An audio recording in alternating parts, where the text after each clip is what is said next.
Hi guys, good evening from Europe, good morning, good afternoon, wherever you are. This is Liteforex Global YouTube channel, 6th of January 2021. We are right after the New York closing bell. Sad situation in US, but first I would like to apologize if you can hear some kind of the wind, whatever. There is a huge weather break here. I wouldn't say it's not a tornado yet, but the weather here where I'm living currently right now, it's not that great. Anyway, that's something not that important. The most sad thing just happened in US.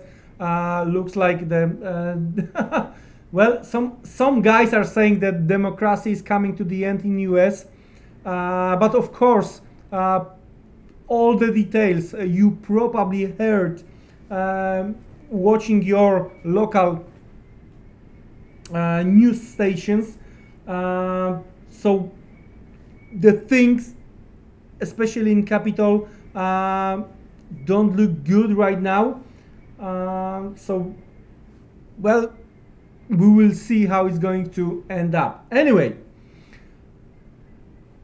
let's check what we've seen when it comes to the agenda today. We've seen ADP, so preparation for the Friday non-farm payrolls, weaker what the market was expecting. Also, final services PMI, weaker what the market was expecting, right?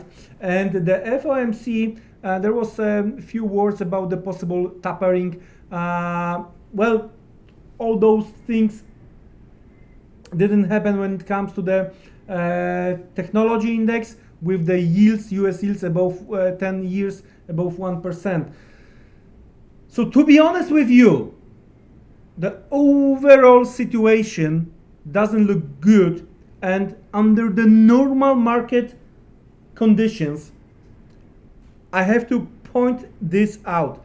Under the normal market conditions, probably we'd have the limit down on the US indices, and because of the huge central banks manipulation, we are still quite well above some certain levels, above the intraday lows. So let's start with the Nasdaq, and if you do remember, we are discussing a few quite important levels, but looks like when it comes to the Nasdaq on the daily chart, we just got the daily close.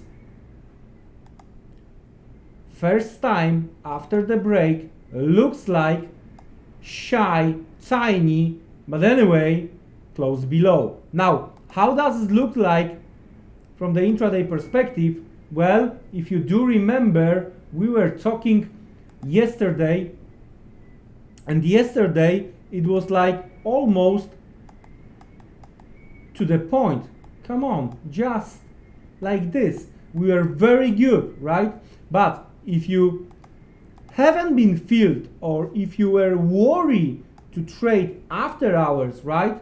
So today's price action clearly showed where the supply is. So the huge monster manipulation to the upside hit that level, right? So, well, we have some events supporting the risk off sentiment, right? But also based on our educational videos, based on what we are discussing each and every day, we were clearly it was clearly visible where the possible supply could be, and looks like it just materialized. Now, the US cash market is closed. Well, it's gonna be very important, the reaction, because if we are going to lose from the weekly chart perspective some levels, right, that might turn out very ugly. First thing first, where bears are trying to build weekly outside day. Now, few more things. What we are fighting for are those three upper shadows over here. So now, taking into the consideration these levels, all right, we might try to build something up. That's the demand. Today, pre-market, we just hit these highs, as you can see, and we've seen the rally. But the end of the session, cash, that's the important cash, not pre, not post-market, but the cash. That was the huge sell-off. Now, market is trying to fight with this latest weakness, pre-market weakness we've seen during the Asian and early European hours, right? So that's not the surprise that market is trying to hold this weakness as well as 50% of that huge demand. So this lower shadow over here. Well, again, under the normal market situation, probably that would be already broken. Anyway, as long as we cannot move the market, we have to deal with what we see. Okay, so that was the Nasdaq. Now, euro dollar.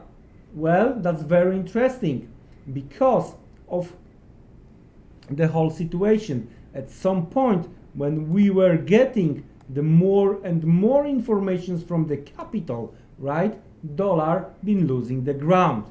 Now, finally, taking into the consideration the latest demand over here, which pushed us higher here, we stopped around the 50% of that. Now, a little bit upper shadow. So, guys, well, very challenging times, okay? So I would work carefully with the exposure.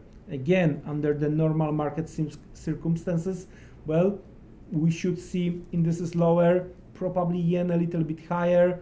I don't know what might happen with the dollar, but overall risk of sentiment. So before we are going to end our summary of the day, let's check dollar yen. Now, because of the higher yields, we've seen over the course of the day huge break to the upside when it comes to the dollar yen. We've moved above 103.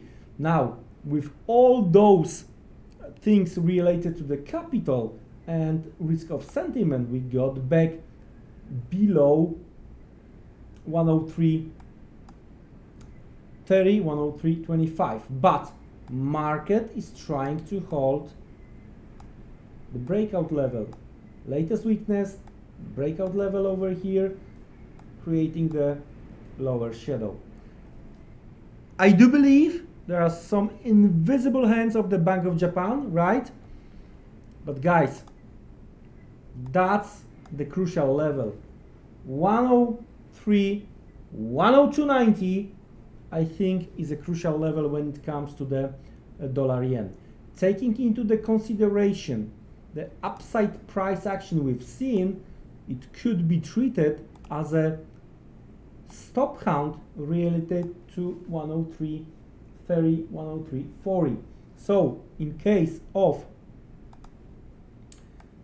Tokyo price action to the upside, I'm going to look for a selling opportunity in between 103.40 and weekly open 103.50.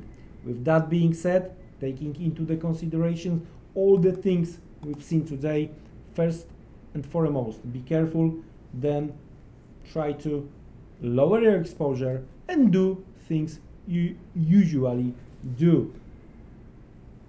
Guys, don't be trapped and see you around. Take care, good night.